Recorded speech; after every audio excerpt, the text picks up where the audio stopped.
starting quarterback. That is the picture you guys have to use when you finally get together. We're going to He use was that on annoyed every 6 article. months ago. Right, just the safety, guess what? That's the article, just the photo. It's just the only picture you ever see on the menu. You only...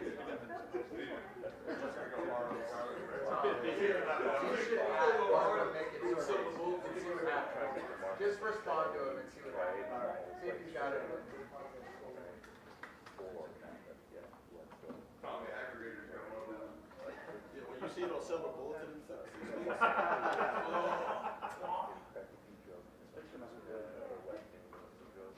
I didn't see this picture.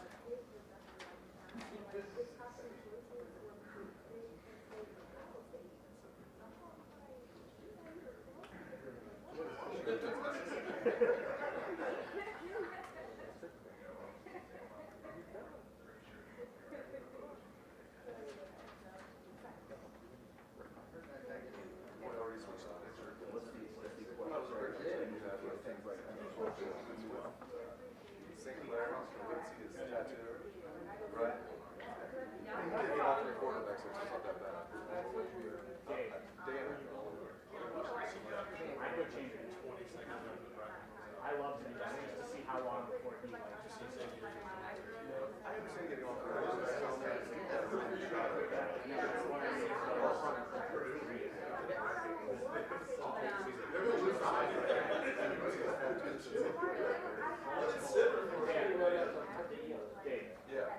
Yeah, just go do whatever it is. He started following all these people and I just started, I've been no. You know where he's going, he's going to bar, this one guy. This isn't your personal something. We're just dumb.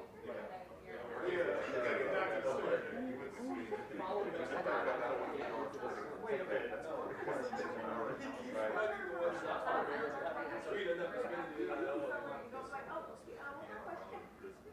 I think I know what it is. I think it's coming.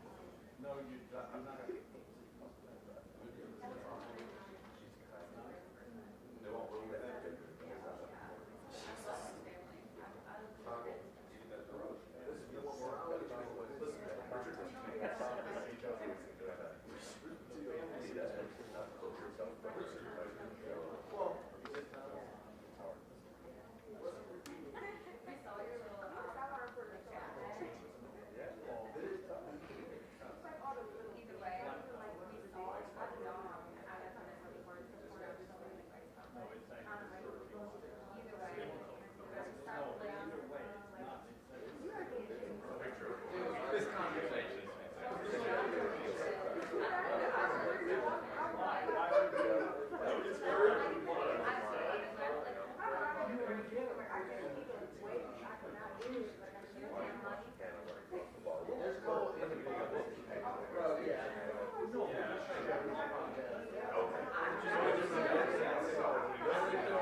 Yeah, that, I see everything now. That's what I did say. There's like a Seinfeld which is obscure thing.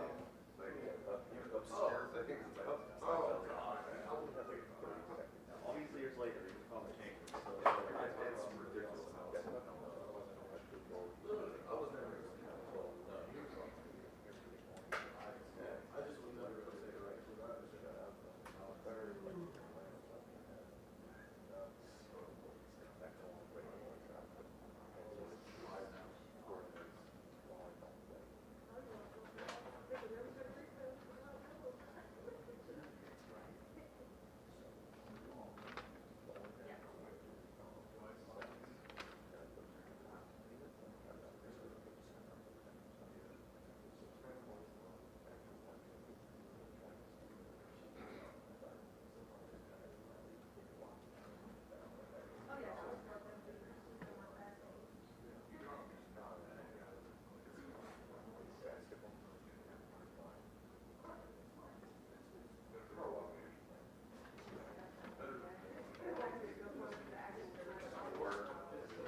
Well, I went and found this. My other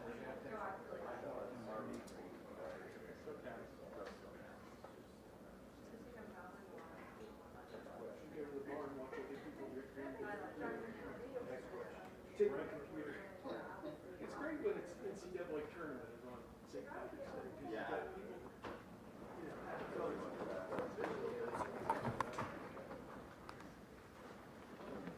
All right, folks, thanks for being here. We'll open up this press conference over here to the right, Dobbs Berry, BNS. Coach, first day of spring, just attitude of the team being back, and obviously much talk about the quarterback race. Is it still wide open, and is there a pecking order? No, right now, we're going to roll those guys like we did last year, and today was just to get moving around our first day off of spring break, and we wanted to get going. We're going to do spring practice in 4 weeks. We do it in 5. We would typically start the week before spring break. We decided to push that back because of how late the season ended. So today we wanted to just make sure we're getting guys moving around. Didn't want to get any soft tissue or anything like that. Just to start, we'll take tomorrow, and then Wednesday, we'll do more against each other, and then ramp it up again on Friday. And then from there on out, the cadence will be Monday, Tuesday, Thursday, Saturday, going all the way to Saturday to the spring game. And we're going to assess it and try to do as much as we can that day, even though we're calling it a showcase. We're going to try to do as much as we can during that game based on health and those type of things, because I think it's important for some of our guys to get on the field. And going back to the quarterback situation, want to see what that looks like on the field in front of the great crowd, because our first game is against Texas this year, so we got to come out of the gates running. Pat Murphy, 24/7 Sports. Ryan, as you guys kind of get things going here, you're obviously building coming off of a national championship. That changes things, I imagine, being targeted and trying to get guys motivated in the same way they were before. Just the challenges at this time of year to build back. Do you lean on people that have gone through similar runs before, or kind of how do you approach that? Appreciate your St. Patrick's Day colors, representing the Irish. It's good. We had a meeting early on with our leadership committee, and one of the first things we had as we go through our first presentation of how we want to talk to our team during the winter program. And Mick and I, show the presentation to the leadership group and look for feedback. If they agree, if they don't agree, if they want to add things, delete things, and we have discussion. And one of the first things was reinforce the culture. And after the end of the meeting, it was we have to rebuild the culture because this team hasn't done anything. There's guys on this team that don't know the culture yet. They were fortunate enough to be with the team during the last 2 games, which was great to see. And I give a lot of credit to the seniors who last year really embraced them coming to be a part of the program. I've seen it before in years past where there's a little bit of a feeling, well, they're not really part of our team. We've put all the work in, it's a little bit of a distraction. Our older guys felt like it was good to allow them to see what the brotherhood's all about, to pass down what it means to be a Buckeye and our culture, introduce them to that. And so I thought that was great, but the leaders of this group decided that, you know, they want to take some of the stuff down, some of the national championship things down in the facility, because they realized, like, we didn't win a national championship. Last year's team did. And that was a good start, because that's the right mentality to have, is that we got to start this thing from scratch and build from there. Ooh, I mean, you could probably name them. You know, we have a leadership committee that this year, because we have so many new names, Coach Mick and I appointed them and then allowed them to add or subtract some guys. And then after the spring's done, we'll then have the team vote on it, because I think at that point, some of the new faces will know who's who on the team. And then from there, once we get into the summer, we have a really good idea who the captains are. But I mean, you know who the leaders are, you know, and so you could probably name 80% of them. Tony Gerben, Buckeye Huddle. Ryan, it looked like today safeties were kind of switching back and forth between boundary and field. Is that a spring thing, or is that something you guys want to do this year? We're going to look at it and see what makes the most sense. You know, with the nickel position, the adjuster and the bandit, you know, you know, that was sort of, you know, how we identified it last year with Jordan and Lathan and Caleb. Well, now it's going to be a little bit different. So, you know, we want to put those guys in position to be as successful as we possibly can. As you noticed later in the season, Caleb found himself playing a little bit more down where the nickel used to be, and Jordan was playing a little bit, you know, more safety position. So it was good to have some ability to change, you know, the job descriptions and have versatility. And so we'll do the same, but this year, you know, a little bit different bodies in there. So, you know, we want to have the flexibility to adjust. And then just like on offense, it's the same thing on defense. We want to put our players in a position to be successful. And I thought one of the best things we did in the second half of the season was do that. In particular with Caleb, we put him more towards the action, and he had more of an impact on the game. So we need to do that on defense this year based on who we have. And so we're going to look at, you know, field boundary, strong, weak, left, right, you know, all the above. Do you think there's a scenario where he's more boundary this year than he was last year even? I don't know about that.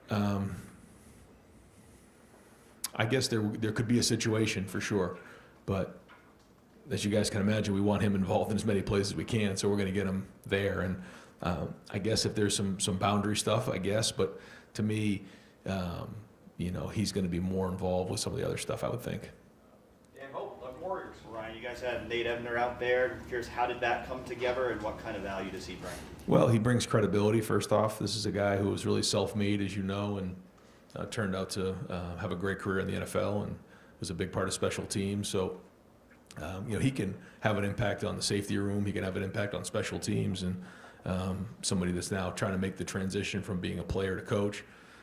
So great to have him around. When you have as many, you know, former Buckeyes, guys who played in the NFL as you do here, just what kind of benefit does that give to this team? Well, I think it just, again, builds, you know, culture. You know, guys understand what it means. There's experience, especially guys who have walked in those shoes before, who have, you know, gone through the process of playing at Ohio State. This is unlike any other place. So, you know, they've won games, they've lost games, they've grown. They get to tell their story of when they were in those same, you know, shoes. And I think it makes a big difference. You know, take a guy like Nate or James or Hart, and also their experience of playing in the NFL and making that transition. So there's just a lot of credibility when those guys speak. But you always want to make sure you surround yourself with guys that love being Buckeyes, that love being around Ohio State. And to me, that's what's really important. Cameron King Robinson, The Athletic. Ryan, you mentioned the freshmen being here for that playoff run. Is it too early to see maybe some of the experience or the practice they got there show up now, or do you feel like you need to see that through the spring? Like, can you see a difference and then getting just a little bit of time? I think we'll probably be able to tell that once we get going on Wednesday and Friday, just on how quickly they're able to, you know, get on the field, and does it look like, you know, it's the first time they've ever, you know, heard some of the calls before, or do you not notice them early on? And it's usually pretty good when you don't notice a young guy. I don't know that until we actually get on the field, but I know in terms of the expectation of 4 to 6, A to B plus 2, the preparation, how we handle ourselves in meetings, I think all of those things were really good for those guys to see. How that translates right now to practice, the first week of practice in the spring is yet to be seen. They're still young. They're still trying to figure it out. But I know for sure, once we get going in August, they're going to be much further along than most because they did have those couple weeks, and now they're jumping into it in the spring here at mid-year. Spencer Holbrook, let her go. We saw Austin Cerville taking some reps at tackle. Is that something that you guys have talked to him about and moved him over to tackle, or is it just something kind of experience with this spring? Well, I think now that we're going to a roster of 105, it looks like that's where we're headed. Then we have to have versatility, and guys have to be able to play multiple positions. You saw that happen with Donovan. You saw it happen with Carson this year. You've seen it happen with a lot of our guys, and so we want to be able to teach guys in dual roles this year. I think it's important, and not just on the offensive line. If you're a tight end, you need to be able to play receiver.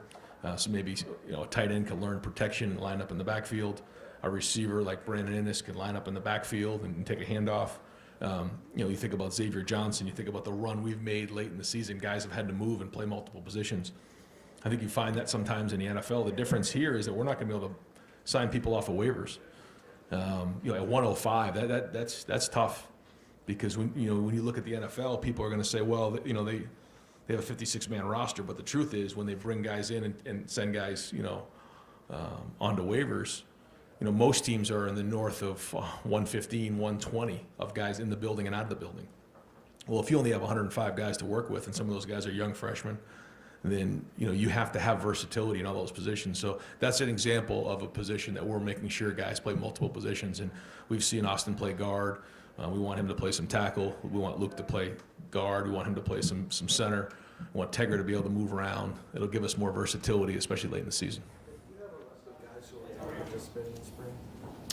Yes, but I don't have that with me right now. I'll get it to you next time we get together. Yeah, there's about 4 or 5 guys that aren't. Yeah. Rob Aller, Columbus Dispatch.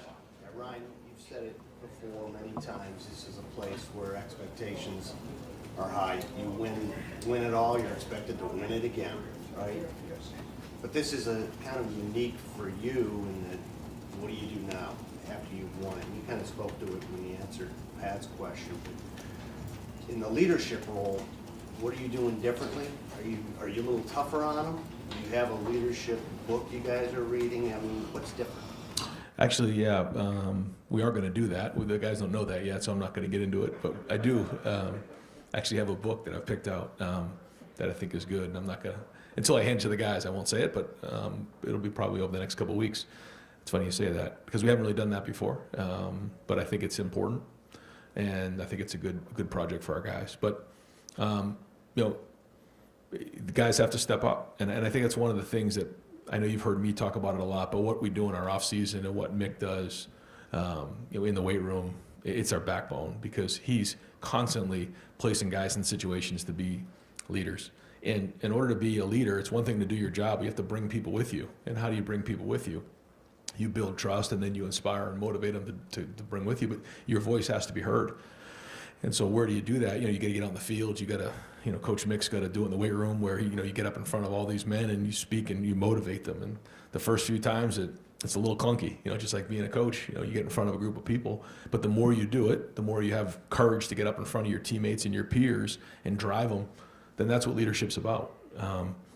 And so we know how important leadership is, and these guys have embraced that. They saw it. And I think that's, whether it's the quarterbacks or, on defense, there were so many great examples last year of what really good leadership is. So they know what it looks like. Now some of these guys have to step out of their comfort zone and take on that new role. And the day of the celebration here on that Sunday, we had our last team meeting, which is something we typically don't get a chance to do. And we had our champions meeting, which is something, again, in the last game you typically don't have a chance to do. So we celebrated the champions. And then everybody who sits in here, as you guys know, the young guys are down here. The older guys are down here, younger guys are in the back. I had all the guys who were leaving next year stand up here, and everybody had to move down into a different seat. And it was a little bit of a kind of like a ceremony. Like, you're now going from being a junior to being a senior that we're counting on to be a leader. You're now going from being a freshman to a guy who has to step up as a sophomore and get on the field. Or now your role has physically changed in the room by moving down in the team room. And I thought that was important. And I shared with them that this was the standard. This is what it's supposed to look like. These guys right here, what they went through along their career. how many of them stuck with the program and showed leadership, and when do you show leadership in defining moments when it's the hardest? So those are all the conversations we've had up to this point, and we got to go do it with this new group. We're trying not to talk about last year's group, but it is good to have that example moving forward of what it's supposed to look like. Just curious, real quick, did you talk to anyone else, whether it Urban or Jim Tressel or anything, of how to follow up a title, or you plan on doing that, or how have you sort of thought about how to do this? Yeah, I have a chance to speak to a lot of different coaches, which is great, and it's it's a blessing. So many different people reach out, after you win something, and you get a chance to share ideas and thoughts, and but at the end of the day, to me, it's the process. You have to trust your process and trust your culture, and really, to me, what the last that last run just solidified, I think, for everybody in the building, is just like the culture works, the system works, how we do it, our process works. It just gave credibility to everything we're doing. And, truth be told, when you're a first-time head coach and you haven't done it before and you become the head coach at Ohio State, you typically don't get the benefit of the doubt until you win it all, because, you haven't really done it yet. It's like anything else. And so now we have the testimony moving forward, and I think for our guys, that's the most powerful thing we can do. Austin Ward, podcast. Ryan, what makes C.J. Hicks a good fit in that defensive line group? Well, I think the first thing is, his quickness off the edge. He's got a great first step. He's powerful for somebody maybe who isn't as big or strong as maybe some of the defensive ends we've had. He can really get skinny around the edge and reduce the surface area.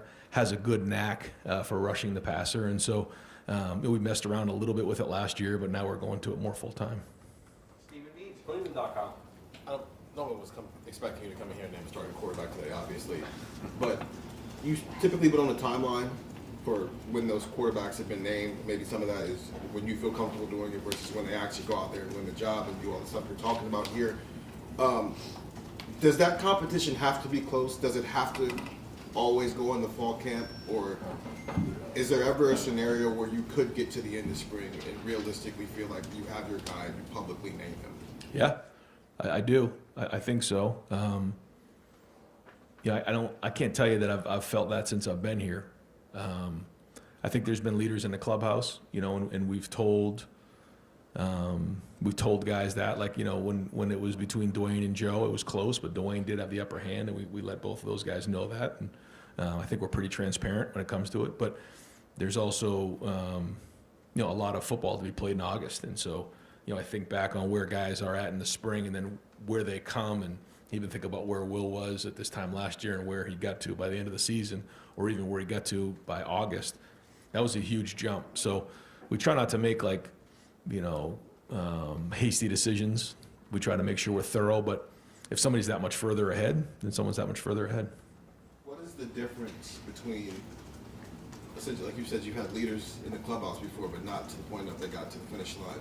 What is that difference that you see from the guy being the leader at the end of the spring, quote unquote, versus you stamp him with that approval in fall camp? What is that jump they usually have to do? Well, I think in spring you have 15 practices, and a good portion of the 15 practices are guys learning and growing, and the number one job for each individual player is to get better individually, and then we start to come together as a team.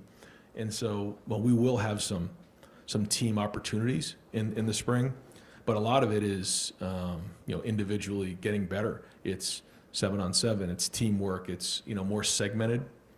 Teamwork is usually a blitz period, a second and long, a third down, a red zone, things like that, and we're learning and we're teaching. Once we get into the summer, it's a little bit more move it. It's a little bit more situational. You start to feel a little bit more what it's going to look like in the game. You still don't know what an impact someone's going to have with their feet as a quarterback. It's the same thing at running back. It's hard to judge, especially coming out of the spring. So I just think that first off, there's more practices in the preseason, and secondly, it's a little bit more game-like, and you're further along. Bill Landis, Kings of the North. Ryan, as you continue to roll the quarterbacks, as you said, what do you want their mindset to be? Is it go win the job, or is it get better? Is it some balance of those two things? Yeah, it's a great question, because I think it's easy for people on the outside, family members, friends, agents, things like that, mentors, go win the job. Well, there's so much that comes with winning the job, as you guys know, the quarterback position, there's just so much that goes with it. So to me, it's the process of understanding how to get better and then continually working. And when you make a mistake, you learn from that mistake and you grow quickly. And a lot of it has to do with their preparation. You know, when a guy walks into the huddle or walks into that practice, you can tell if he's prepared or not. I mean, if he's up there, and I say it all the time, the first level of understanding is what. If you don't know what to do, you have no chance of playing quarterback at Ohio State. So all that work has to be done prior to. Then you got to learn how to do it, your footwork, how the ball is supposed to come out, your technique, and then why are we doing it? Why are we calling this play? Why are we calling 4 verticals? Why are we calling a crossing route? Like all those things. And then you got to go put it on the field, and you're still going to make mistakes, and you got to keep growing from it. So it's just understanding that the process is going to be a battle, but like you have to make sure when you walk in that building every day that you're prepared.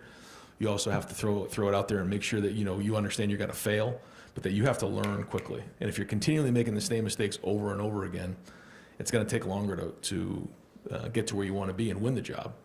And then as we start getting closer to, like we talk about the preseason, where I got to take care of the football, I got to do really well on third down, I got to win in the red zone, and then everybody's different. Every quarterback's different. Will was a lot different than CJ. CJ was a lot different than Dwayne. Dwayne was different than Justin. Like everyone's different. And so these quarterbacks are different as well. Different size, different makeup, different skill sets. So the number one job, though, for the quarterback is to be the hardest working guy in the building. There shouldn't be any question. Like if someone says, who's the hardest working guy? It should be the quarterback. If it's somebody else, like that's a problem. Because they should be the first one in the building and the last one to leave. And then they have to be tough. If it's 4th and 2 against Texas, like we got to find a way to get 3 yards. That's the bottom line. And those guys understand that. They know it. Mick reinforces it in the weight room daily. But those are some of the things that we talk about at quarterback.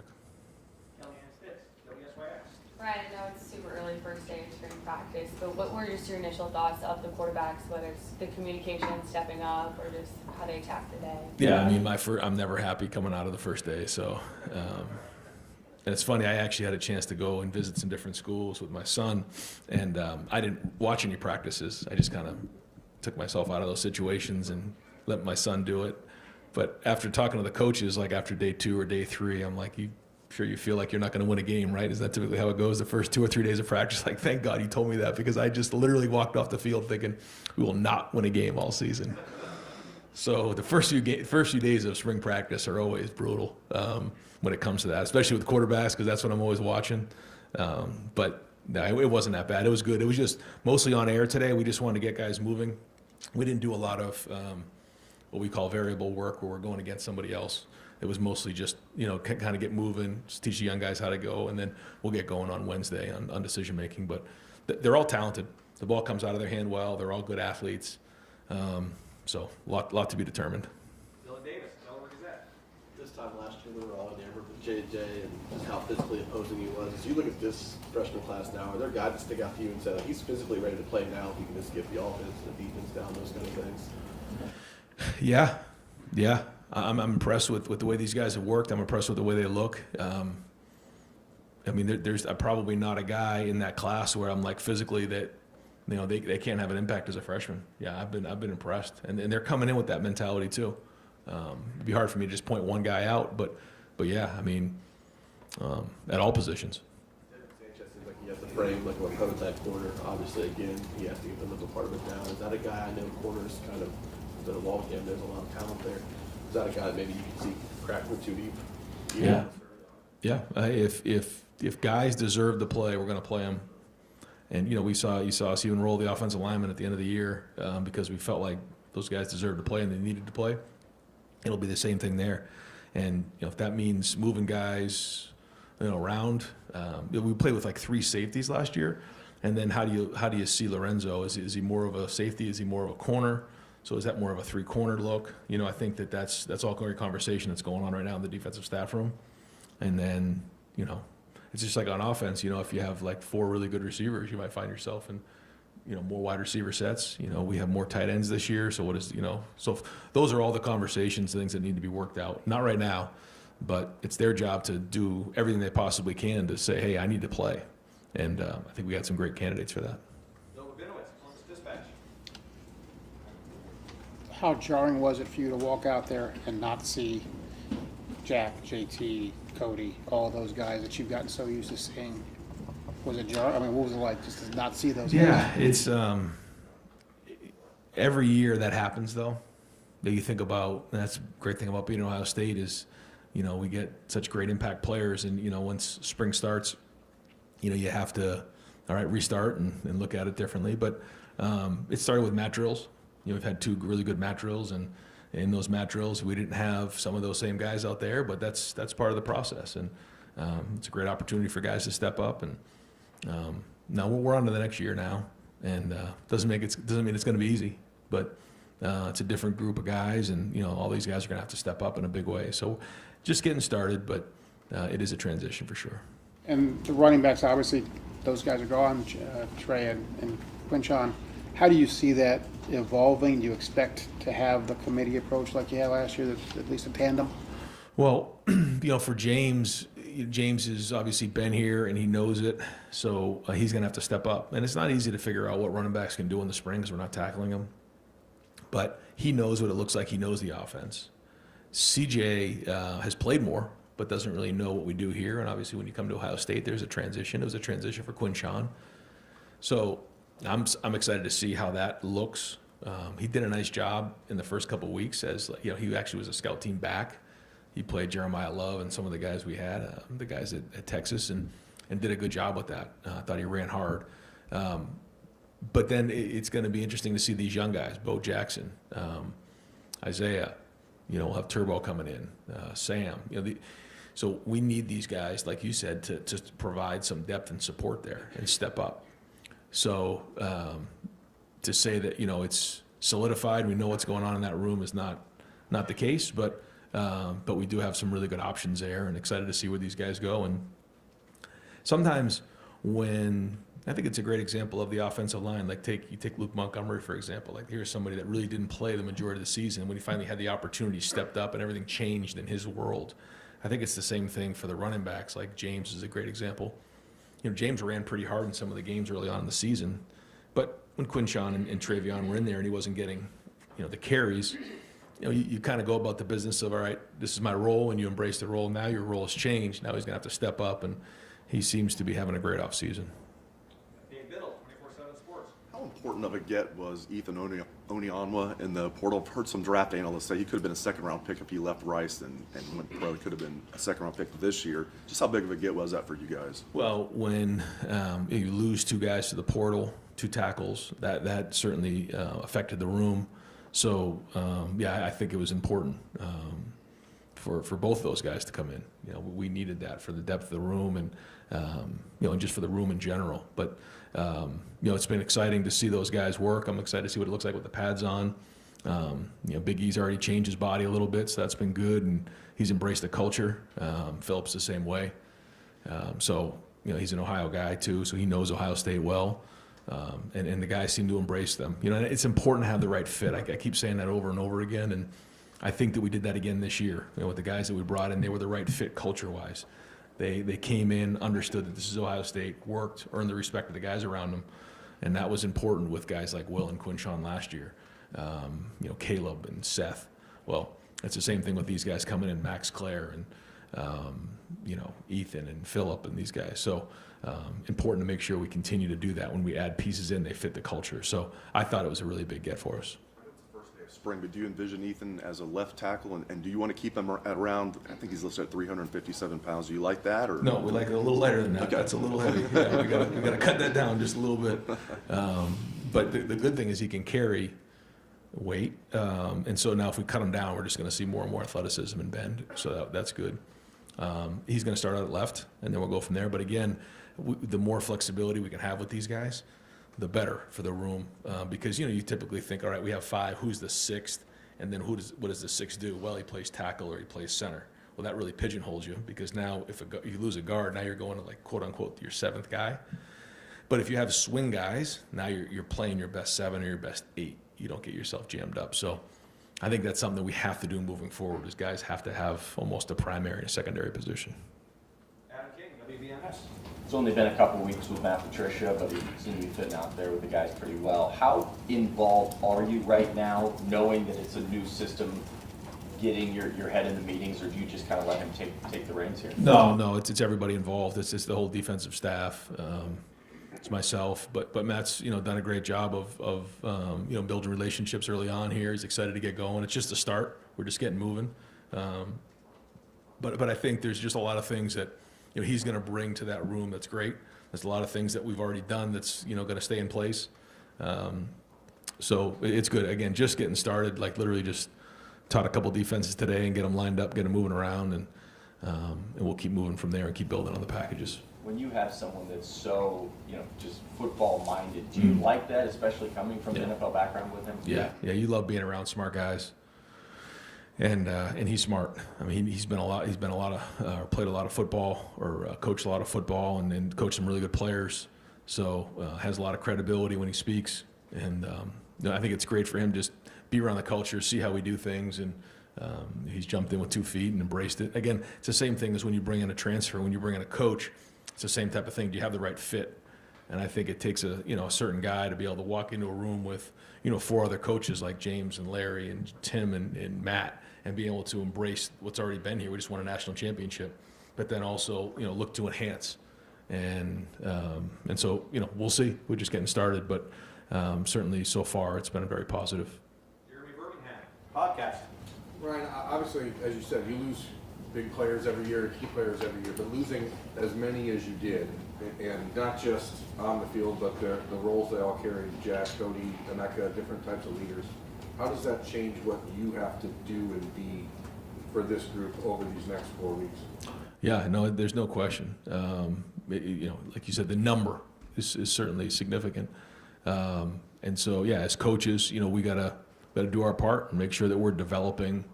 And to me, it isn't like the older guys. To me, it's like the next level of guys that we've really got to bring along and explain to them what it means to, become really good football players, how to build trust in their teammates, how they're going to go about building discipline in their life, what it means in the run that we need to go on next year, and that first game, what that's going to look like, and all those types of things. So we got to be on our game as coaches. We got to develop at a high level.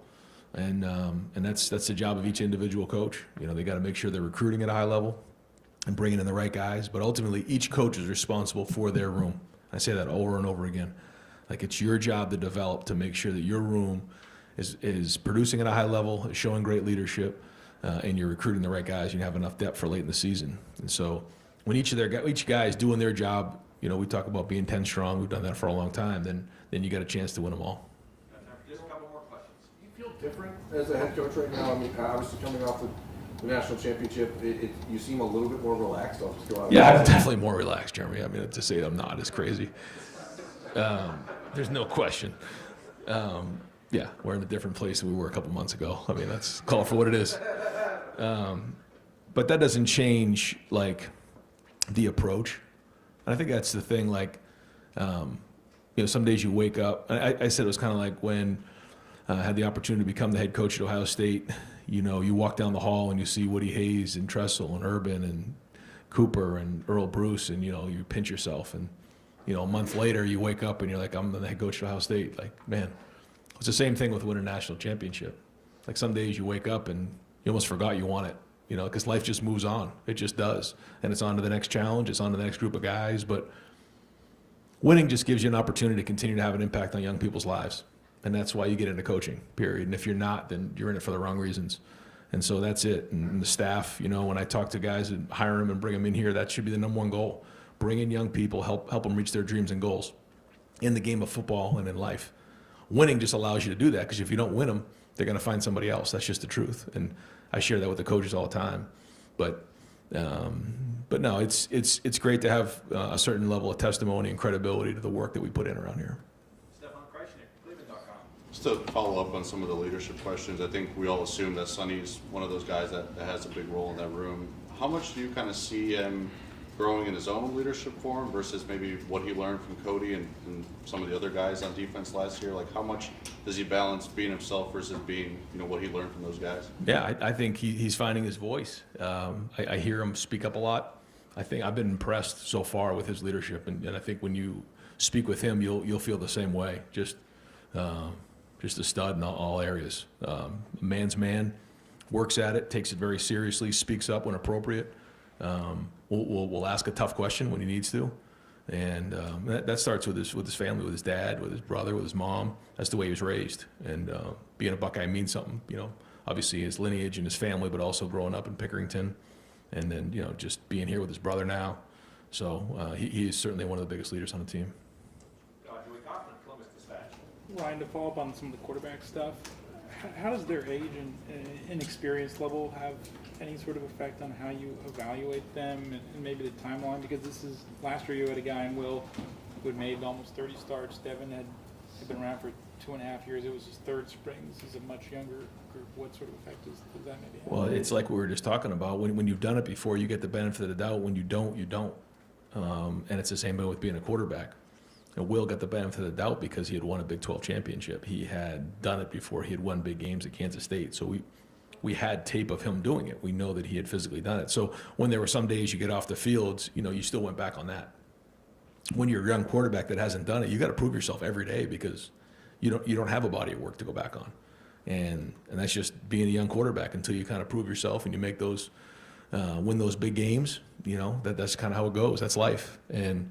And so we'll keep evaluating them much like that. But we've been in this situation before. We've had young quarterbacks. We've brought them along. And a couple of those guys, once they got into year 3, they moved on to the NFL. We finally got them where we want them to go. But that's life too. So, we know we have a good supporting cast around those guys again. So that's important. The offensive line will be critical in how we run the football. But as you know, some of the weapons we have at the skill positions will allow us to just, again, make the routine plays routinely, take care of the football, and then make the plays when we need them to make the plays. You feel like this inexperienced, or Say it again. have you had a group that's this inexperienced before that quarterback position? I don't know. I'm just trying to think of probably CJ's sophomore year, right? I mean that was probably similar that way. We don't think of it that way now because of how CJ played that second, but that Minnesota game, and then we lost the Oregon game, although he played well. And then he was still trying to find his way. And then Kyle played in the Akron game. So I guess it was similar maybe. That's probably the closest one I would say. Yeah. And final question, Andrew Gillis, Cleveland.com. Ryan, you guys had a lot of recruits today. Obviously, you're going to have a handful over the next couple of weeks. How big can these days be to build those relationships and get kids on campus? Oh, huge to see our guys work, to see the energy when you walk into the Woody. I think that's you just feel it when you walk in. You feel greatness. You feel excellence. You walk into that indoor, you see the new banners up on the wall, like it's all there. And so we take a lot of pride in developing the most elite players in the entire world, and then the expectations of winning championships. And so it's great for recruits. It's one thing to put it on Instagram. It's one thing to follow our social media or talk to coaches. It's another thing to walk in the building and see it and be around great people and be around a culture of great players and great coaches. So I think that's obviously what separates us. And anytime you can physically walk in and see it, it makes a big difference. I think it's good for parents to see as well. I know as a dad, I want to take a look at the people and look them in the eye. There's a lot of great weight rooms, a lot of great facilities across the country, a lot of great stadiums, but to me, ultimately, it comes down to the people. And it's been like that a lot longer than I've been here. When you see the kids here, what things can they ask you or ask position coaches to kind of let you know that they're on the right track? Like what clicks for you when you see a recruit, and what can they tell you? Sometimes it takes care of itself. Like Ohio State's not for everybody. And some people it might be just too much. I don't know. The expectations are high here, man. And sometimes that takes care of itself, and that's okay. You have to want to be at Ohio State, whether you're from the state of Ohio or not. And some people are just, they gravitate towards it. This is what they wanted. Jeremiah Smith, this is what he wanted. I could name a bunch of guys that are that way. They wanted to be around this, where every day when you walk on that field, it is a war. I mean, you have to compete every single day for your position, and you got to compete every single week to win every game. And so, that expectation is a big part of it. I think the second thing, though, is people and families who want to be around this style of culture. When you walk in the building, it's a family atmosphere. A lot of people talk about family. That's another thing to actually live it and get around our players. And so what we try to do is open up our doors and please get around the locker room, get around our players. Go have, go have lunch with our guys and be around our players, because to me, they're the ones who are, living it on a daily basis. Please get around our parents and let them tell the stories of how we've handled great situations, tough situations, how we've hung together. what their experience is like for their son. And to me, that's it. And people just gravitate towards that, and you can feel it. Because in today's day and age, if you have to talk somebody into coming to your school and it doesn't go exactly perfect, we all know what's going to happen. They're going to walk out the door and enter the portal. So we all know that there's other things involved nowadays, but it hasn't changed in terms of relationships. And you want people to choose Ohio State for the right reasons, to be a Buckeye for the right reasons, so that when it maybe doesn't go exactly as it was to plan, or doesn't go exactly perfect, they're willing to stick it out and hang in there and work through difficult times. Coach, thanks very much. Yeah, thanks, guys.